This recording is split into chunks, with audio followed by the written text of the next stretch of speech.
நான் அதிகமாக எடுத்துக்கொள்ளல. இன்ஷால்லா நான் நிறைவுக்கு வந்துடுவேன். அருமையானவர் சொல்ல வேண்டிய தகவல் நிறைய இருக்குதுன்னாலும் எதையுமே ஒரு நிதானப்படுத்த வேண்டும். அருமையானவர்களே, அவுலியாக்களினுடைய அந்த மகத்துவமும் வலிமையும் இருக்கிறதே ஆற்றல் மிக்கது.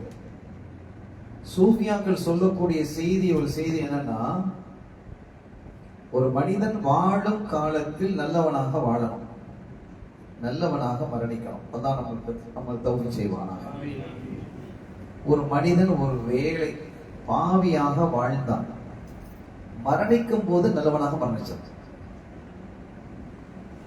வாழும் காலத்திலும் நல்லவனாக சாலிஹானவனாக வாழ்ந்து மரணிக்கும் காலத்திலேயும் சாலிஹானவனாகவே மரணிப்பது மிகப்பெரிய அந்தஸ்தாக உயர்வானது. ஒருவேளை வாழும் காலத்தில் சில தவறுகளை செய்தான், பாவங்களிலே ஈடுபட்டான், அதிலிருந்து தௌபா செய்து அவன் வெளியிலே வந்து அவன் சாலிஹானவனாக மரணிச்சான். இந்த ரெண்டுல ஏதாவது நடக்கும். அது அல்லாமல் வாழும் காலம் எல்லாம் பாவியாக வாழ்ந்து மரணிக்கும் போதும் பாவியாக மரணித்து, அல்லது வாழும் காலத்தில் நல்லவனாக வாழ்ந்து மரணிக்கக்கூடிய காலத்திலே பாவியாக மரணிப்பது என்பது பெரிய துரதிர்ஷ்டவசமானது. அல்லாஹ் அதை விட்டு நம்மை பாதுகாப்பான். உண்மையானவர்களே, மரணம் என்பது அழகாக இருக்கும். இன்னமல் அஅமாலு பில் ஹவாத்தீம் என்கிறார்கள் முஹம்மது ரசூலுல்லாஹி ஸல்லல்லாஹு அலைஹி வஸல்லம். உங்களுடைய அமல்கள் எல்லாம் எதை கொண்டு நிர்ணயிக்கப்படுகிறது என்றால் இறுதியை கொண்டுதான்.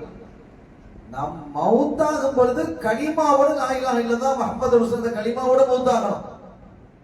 மரணம் என்பது அழகானதாக இருக்கணும், அசிங்கமானதாக இருக்கக்கூடாது. தௌபா செய்வதற்கான வாய்ப்பு இல்லாததாக இருக்கக்கூடாது, வாய்ப்பு இல்லாம போயிடக்கூடாது. ஒரு 2 நாட்களாவது என்ன செய்யணும், படுக்கையில் இருக்கணும். அதான் சுன்னா. சர்தார் சாப்தான இருந்தாங்க, அது சுன்னாவை காட்டுவதற்கு சுன்னத். அந்த காய்ச்சல் அதிகமாயிடுச்சு அல்லது நோய் அதிகமாயிடுச்சு, இயல்பா பயம் வருதா இல்லையா, அது ஈமானினுடைய அடையாளம்.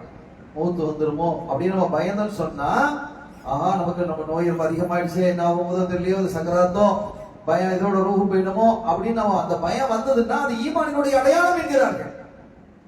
அந்த பயம் வரணும், அந்த வருவது நல்லது, அது ஈமானினுடைய அடையாளத்தை என்கிறார்கள். எனவே இன்னமல் அஅமாலு பில் ஹவாத்தீம் என்றால் மரணிக்கும் பொழுது ஈமானோடு கலிமாவோடு அல்லாஹ்வால் அங்கீகரிக்கப்பட்ட நிலையோடு மரணிக்கணும். இந்த மரணம் தான் நல்ல ஹவாத்தீம். அதை கொண்டுதான் அல்லாஹ் ஆகிரத்திலே முடிவு செய்யலாம். அதான நிலை. இதுக்கு என்ன சொல்றாங்க, அந்த மரணம் வருவதற்கு, அந்த நல்ல மரணம் கிடைப்பதற்கான வழிவகை என்ன என்பதை சொல்லி வரும் பொழுது இன்னொன்னையும் சொன்னாங்க. இந்த கெட்ட மரணம், எத்தனையோ பேர் நல்ல தொழுதுருப்பான், வழிபாடு செஞ்சிருப்பான், எல்லாம் வணக்க வழிபாடுலாம் இருந்திருப்பான், ஆனா கெட்ட மரணம் அவனுக்கு வந்துருக்கும். ஏன் அப்படி வருது அப்படின்னா, அல்லாஹ்வினுடைய நேசர்களே அவர்கள் குறையாக பேசியது. அது அல்லாஹ்வுக்கு பிடிக்கிறது.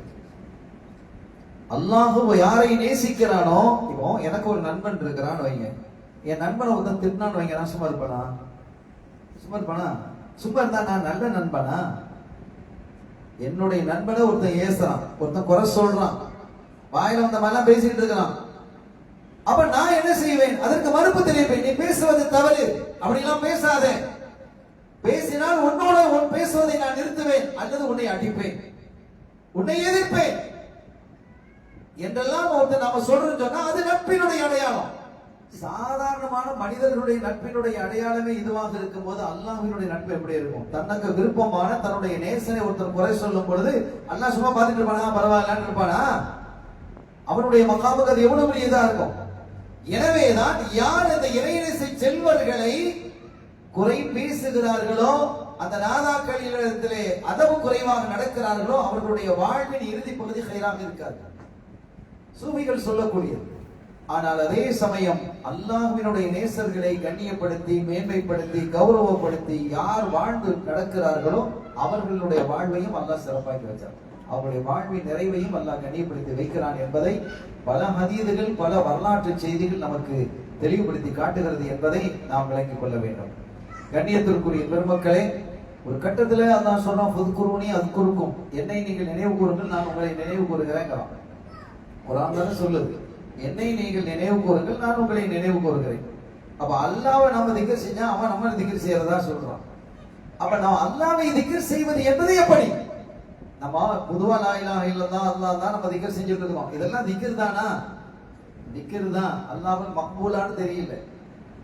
திக்ர் என்றாலே எப்படி இருக்கணும்? அல்லாஹ் ஒரு கடத்துல சொன்னா அலா பி திக்ரில்லாஹி தத்மஇன்னுல் குலூப்.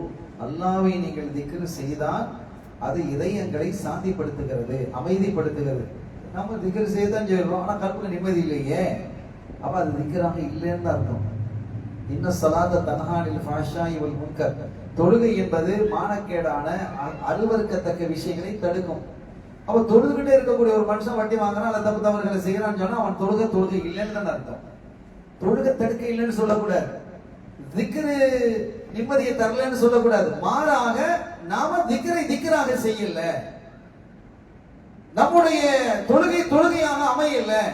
அப்ப இதை எப்படி, அதுதான் அவுலியாக்கள் ஷேகுமார்கள் நமக்கு சொல்லி தராங்க. இப்படிதான் திக்ர் செய்யணும், இப்படித்தான் அல்லாஹ்வை வணங்கணும், இப்படித்தான் அவனுடைய தொழுகை இருக்கணும், இப்படித்தான் அவனுடைய சதகாக்கள் இருக்கணும், அவனுடைய கல்பை பரிசுத்தப்படுத்துவது எப்படி. இதுதான் தரீக்கத்தினுடைய அவுலியாக்களினுடைய போதனைகளை கல்பை பரிசுத்தப்படுது. கத் அஃலஹ மன் ஸக்கா. யார் தன்னுடைய நஃப்ஸை பரிசுத்தப்படுத்துற தஸ்கியத், அவன் தான் அல்லாஹ்விடத்தில் மிக உயர்ந்தவன், அவன் தான் வெற்றி பெற்றவன்கிறான். எனவே இதயம் பரிசுத்தம் இல்லாமல் செய்யக்கூடிய எந்த ஒன்றையும் அல்லாஹ் கபூல் செய்யறது இல்லை. அவனுக்கு தேவை கொஞ்சமா நீங்க ரிபா செஞ்சாலும் பரவாயில்ல, ஆனா அதுல பரிசுத்தம் இருக்கணும், பியூரிட்டி இருக்கணும். அல்லாஹ் பரிசுத்தமானவன், பரிசுத்தத்தையே அவன் விரும்புகிறான். நீங்கள் செய்யக்கூடிய இபாதத்து மிக குறைவானதாக இருந்தாலும் அதிலே பரிசுத்தத்தை எதிர்பார்க்கிறான். பரிசுத்தம் இல்லாமல் நீங்கள் எவ்வளவு இபாதத்துகள் செய்தாலும் அதுல பெரிய வேல்யூ கிடையாது, அதுல வேல்யூ இல்லை.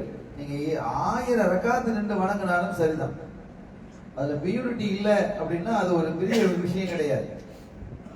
ஏன் அப்படின்னு கேட்டா ஒரு கட்டத்துல வயலும் முஸல்லீன், தொழக்கூடியவர்களுக்கு நரகம் என்கிறான் அல்லாஹ். நரக ஓட, அது ஒரு பெரிய கதை.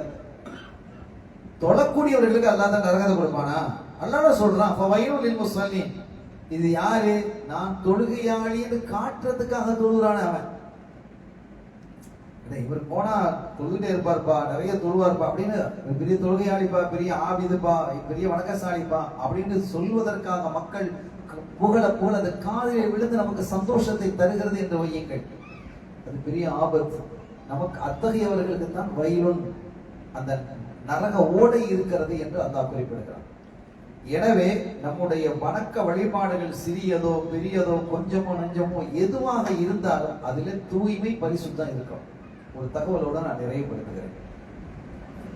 ஒரு மனிதர் சரதாசனுடைய காலத்துல இருந்ததா ஒரு மனிதர் தான். அவங்க என்ன செஞ்சாங்க, யாருக்காவது சதக்கா செய்யணும், யாருக்கு தெரியாம சதக்கா செய்யணும். நான் அதை செஞ்சு கொடுத்தேன், இதை செஞ்சு கொடுத்தேன், அதை கட்டினேன், இதை கட்டினேன், அந்த அனாதைகளுக்கு நான் தான் கட்டி கொடுத்தேன், அந்த கல்யாணம் பண்றது, இதெல்லாம் செஞ்ச வேலைகள் எல்லாம் வீணா போச்சு.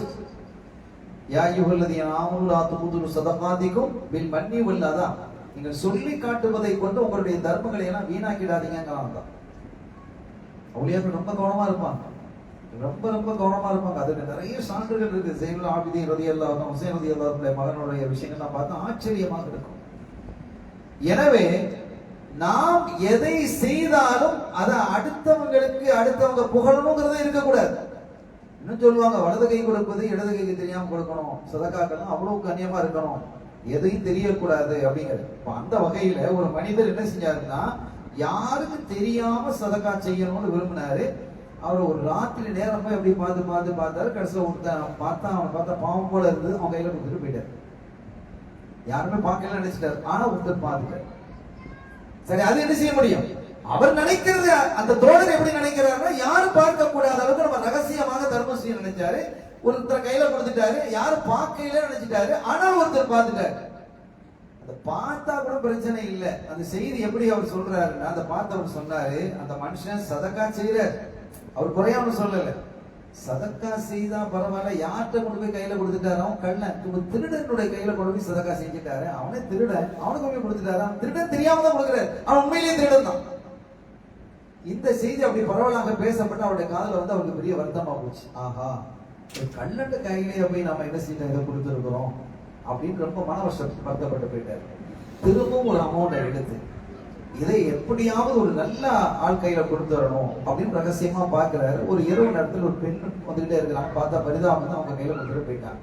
அதையும் ஒருத்தர் பார்த்துட்டு அடுத்த நாள் செய்தி வெளியில வருது எப்படின்னா, அந்த பெண் தப்பான நடத்தை உள்ள பெண், ஒரு தப்பான பெண்ணுக்கு போய் கொடுத்துட்டு போயிட்டாரே அப்படின்னு. இவரை குறை சொல்லல, அவர் கொடுக்கணும்னு நினைக்கிறாரு, ஒரு நல்ல ஆட்களை கொடுத்துருக்கலாம், மறைவா கொடுக்கணும்னு நினைக்கிறாரு, மறைவா கொடுக்கணும்னு நினைச்சிட்டு தப்பான ஆட்களை போய் கொடுத்துட்டாரு, ஒரு தப்பான பெண்மணிக்கு கொடுத்துட்டாரு அப்படின்னு அந்த செய்தி அவருக்கு வந்து அவர் ரொம்ப அப்படியே அப்செட் ஆயிட்டார். இனிமேல் ரொம்ப கவனமாக இருக்கணும்னு சொல்லி பார்த்து இன்னொரு அமௌண்ட் ரெடி பண்ணி அவருக்கு அதுல கொடுத்துருமோ அப்படிங்கிறது, யாரும் எதுவும் பேசக்கூடாது, யாரும் பாத்திரக்கூடாது அப்படின்னு 3ஆவது நாள் ஒரு எல்லாம் இரவு தானே வசதியா இருக்கும், பகல்ல பல பேருக்கு தெரிஞ்சிடும் பார்த்து ஒரு அங்க வந்தாரு, பார்த்தா அங்கிருந்து பார்த்தா யாரும் இல்லை, ஆளை பார்த்தாலும் கொஞ்சம் நல்ல மனுஷனா தெரியுது, கையில கொண்டு கொடுத்துட்டார். இதையும் ஒருத்தர் பார்த்துட்டார். என்ன செய்தி வருது அடுத்த நாள் அப்படின்னா, இந்த ஆளு தப்பான ஆள் இல்லை, கொடுக்கப்பட்ட ஆளு கையில கொடுத்துட்டு அவரு போயிட்டாரு. ஆனா வாங்கின ஆளு யாருன்னு கேட்டா அவர் ஏற்கனவே பணக்காரர், போய் பணக்காரன் கையில கொடுத்துட்டு போயிட்டாரு, ஒரு ஏழை கையில கொடுக்கறதுக்கு பதிலா அப்படின்ட்டு. இது அவருக்கு ரொம்ப சங்கடமா போச்சு. இந்த செய்தி சமுதாய காதுல வந்து அவங்க சொன்னாங்கன்னா, அந்த திருடனுடைய கையில இந்த பணம் கிடைத்த போது அவருடைய கல்வியில ஒரு மாற்றத்தை ஏற்படுத்தியது. பரிசுத்தமாக சம்பாதித்தது, ஹலாலாக சம்பாதித்தது, ஹலாலான நியத்தோடு பரிசுத்தமான எண்ணத்தோடு கொடுக்கப்பட்டதினால் இனிமேல் நான் திருடுவது இல்லை, இந்த பணத்தை வச்சு நான் பிழைச்சுக்கிடுவேன் அப்படின்னு அவன் முடிவு பண்ணிட்டான். அந்த பணம் அவரை திருத்தியது. இந்த பெண் தப்பான பெண்ணாக இருந்தாலும் இந்த பெண் பணம் இவ்வளவு கிடைத்த பிறகு அந்த பரிசுத்தத்தின் காரணத்தினால் இனிமேல் இந்த தப்பான தொழிலை செய்வது இல்லை என்று அந்த பாவத்தை விட்டு வெளியே தௌபா செய்து இந்த பெண் வந்துட்டான். இவர் என்ன செல்வந்தர்ல, இவர் செல்வந்தர் தான், ஆனா கையளவார், நிறைய தொழுவாரு, பார்த்தது எல்லாம் செய்வாரு, ஆனா பைக்குள்ள கைய விட மாட்டார். அந்த மாதிரி ஆளு. அவரு பார்த்தாரு, நீ தான் கையில் விட மாட்டேங்கிறான், நான் இதையும் சேர்த்து நீயே வச்சுக்கான்னு சொல்லி நமக்கே கொண்டு தர்ற மாதிரி ஆயிடுச்சு போல இருக்குது அப்படின்னு சொல்லி அன்று முதல் அவர் சதகா செய்யக்கூடியவராக மாறிவிட்டார். நாம் என்ன சொல்லுகிறோம் என்றால், நாம் செய்யக்கூடிய பரிசுத்தம் பிறரையும் பரிசுத்தப்படுத்தும். நம்முடைய செயல்பாடுகளில் இருக்கக்கூடிய தூய்மை அடுத்தவர்களையும் தூய்மைப்படுத்தும் என்பதற்கு இவைகள் எல்லாம் சான்றாக அமைகிறது என்பதை கூறிக்கொண்டு, இறைநேச செல்வர்கள் அவுலியாக்களினுடைய செயல்பாடுகள், அவருடைய போதனைகள், அவர்களுடைய நடவடிக்கைகள் இந்த சமூகத்தில் இவ்வளவு பெரிய மாற்றத்தை கொண்டு வருவதற்கு காரணமாக இருந்தது அவர்களிடத்தில் இருந்த தூய்மையும் நேர்மையும் இறையச்சம்.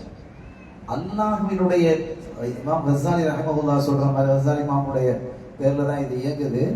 கஸ்ஸாலி இமாம் சொல்லுவாங்க, கல்பு மோமினி அர்ஷுல்லாஹ், மோமினுடைய கல்பு வந்து அல்லாஹ்வினுடைய அரிசுங்கிறாங்க. அப்ப எல்லா மூமினுடைய கல்பும் அல்லாஹ்வுடைய அரிசா இருக்குதா அப்படின்னா, இந்த இடத்துல மூமின் என்றால் அந்த முத்தகி, அல்லாஹ்வுடைய இறை நேசராக இருக்கக்கூடியவர், அல்லாஹ்வுக்காக வேண்டி எதையும் அர்ப்பணிக்கக்கூடியவர், தன்னுடைய உயிரை, உடலை, பொருளை, ஆவியை, குடும்பத்தை எதையும் அவர் அர்ப்பணிச்சிருவாங்க. அத்தகைய பெருமக்கள் ஓதுலாதான் ரலியல்லாஹு தஆலா தன்னுடைய பிள்ளைகள் நான் பிறக்கும் போது, பிள்ளை பிறந்தா நம்ம என்ன சொல்றோம், அல்ஹம்துலில்லாஹ் பிள்ளை பிறந்திருக்குது, ஆம்பளை பிள்ளை பிறந்திருக்கு அல்ஹம்துலில்லாஹ், பொம்பளை பிள்ளை பிறந்திருக்கு அல்ஹம்துலில்லாஹ், கேட்ட பிள்ளை கிடைச்சிருக்குது அல்ஹம்துலில்லாஹ்னு சொல்றோமா இல்லையா? ஓதுலாதான் என்ன சொல்லுவாங்க தெரியுமா, பிள்ளை பிறக்கும் பொழுதுனா இன்னா லில்லாஹி வ இன்னா இலைஹி ராஜிஊன் சொல்றோம். பிள்ளை பிறப்பது என்பது ஒரு பெரிய பாக்கியமானது. ஆனால் என்னுடைய கல்பு என்பது அல்லாஹ்விடத்தில் உள்ளது, என் பிள்ளையின் பக்கம் என்னுடைய கல்பு திரும்பல்ல, என்னுடைய கல்வை நான் அல்லாஹ்விடத்துல ஒப்படைச்சிட்டேன் அப்படின்னு சொல்லுவாங்க. பிள்ளைக்கு உண்டான ஹக்குகளை கொடுத்தாங்க, கல்வியை கொடுத்தாங்க, இல்மை கொடுத்தாங்க, உணவை கொடுத்தாங்க, எல்லாம் கொடுத்தாங்க, பாசமும் இருந்தது. ஆனால் கல்வியிலே அல்லாஹ்வை முழுமையாக வைத்தார். அந்த இடத்துல வேற யாரும் இல்லை என்கிறார். நம் பிள்ளைக்குன்னு ஒரு பிரச்சனை வரும்பொழுது நாம் சில தவறுகளை செய்கிறோமா இல்லையா? நம்முடைய உறவுக்கு என்ற பிரச்சனைகள் வரும்போது நாம் தீர்ப்பு சொல்லக்கூடிய இடத்தில் தான் ஒரு உறவையோ அல்லது யாருடைய உறவு விட்டு போய்விடக் கூடாது என்று கருதுகிறோமோ, அல்லது யாருடைய நட்பு விட்டு போய்விடக் கூடாது என்று நினைக்கிறோமோ, அல்லது யாருடைய தொடர்பு நம்மை விட்டு அகன்று விடக்கூடாது என்று நினைக்கிறோமோ, இப்படி நாம் அவருக்கு எதிராக தீர்ப்பு செய்தால் அந்த பிசினஸ்ல பார்ட்னர்ஷிப் நம்ம உடஞ்சு போயிடும், நமக்கு வரக்கூடிய பரக்கத்து இல்லை என்று கருதும் போது நம்ம என்ன செய்யறோம், அங்கே தவறு இழைக்கிறோமா இல்லையா? இதுக்கெல்லாம் இடமே இருக்காது. அல்லாஹ் கல்புல வந்துட்டார். எது அல்லாஹ்வுக்கு விருப்பமோ, எது அவனுடைய தூதர் ஸல்லல்லாஹு அலைஹி வஸல்லம் அவர்களுக்கு விருப்பமோ அதற்கு மாற்றமாக எந்த ஒன்றையும் செய்ய முடியாது. அந்த கல்பு விடாது, பரிசுத்தமாக அந்த கல்பு முத்துமையின்னா என்ற நிலையில் வந்து விடுகிறது. அப்படிப்பட்ட உயர்ந்த முத்துமையின்னா நிலைமையிலே வந்தவர்களை தான் இறைநேச செல்வர்கள் அவுலியாக்கள் என்று சொல்கிறோம். அத்தகைய அவுலியாக்களினுடைய கூட்டத்தில் அல்லாஹ் நம்மையும் நம்முடைய சந்ததிகளையும் நம்மை சார்ந்தவர்களையும் அல்லாஹ் இணைத்து வைப்பானாக. இந்த மஜ்லிஸை கபூல் செய்வானாக. நம்முடைய பாவப்பிழைகளை மன்னிப்பானாக. நம்முடைய குறைகளை மறைப்பானாக. நம்முடைய வாழ்வை அவனுக்கும் அவருடைய ஹபீப் முஹம்மது ரசூலுல்லாஹி ஸல்லல்லாஹு அலைஹி வஸல்லம் அவர்களுக்கு பொருத்தமானதாக அதை ஆக்கி வைத்து ஈருலக சௌபாக்கியங்களையும் அல்லாஹ் நமக்கு தந்தருள் வாழிப்பானாக. நம்முடைய சந்ததிகளை சிறந்த சந்ததிகளாக ஆக்கி வைப்பானாக. உலகெங்கிலும் வாழக்கூடிய முஸ்லிம்களுக்கு நிம்மதியை அல்லாஹ் தருவானாக. பாக்கியமான வாழ்க்கையை தருவானாக. முஸ்லிம்களுக்கு மத்தியில் ஐக்கியத்தை ஒற்றுமையை அல்லாஹ் தந்தருள் வாழிப்பானாக. இந்தியாவிலும் நிலையான சிறப்பான அழகான ஆட்சி அல்லாஹ் தந்தருள் வாழிப்பானாக. பைத்துல் முகத்தஸை, பாபரி மஸ்ஜிதை, நாம் இழந்திருக்கக்கூடிய மஸ்ஜிதுகளை, நாம் இழந்திருக்கக்கூடிய உரிமைகளை அல்லாஹ் நமக்கு மீட்டி தருவானாக. ஹக்கி ஹபீபிஹி ஸல்லல்லாஹு அலைஹி வஸல்லம். எல்லாம் வல்ல அல்லாஹ்வின் அருளையும் ஸல்லல்லாஹு அலைஹி வஸல்லம் ஷஃபாஅத்தையும் பெறுவோமாக. வாய்ப்பளித்தமைக்கு நன்றி. வாஹிரு தஅவானா அல்ஹம்துலில்லாஹி ரப்பில் ஆலமீன். அஸ்ஸலாமு அலைக்கும் வரஹ்மத்துல்லாஹி வபரகாத்துஹு.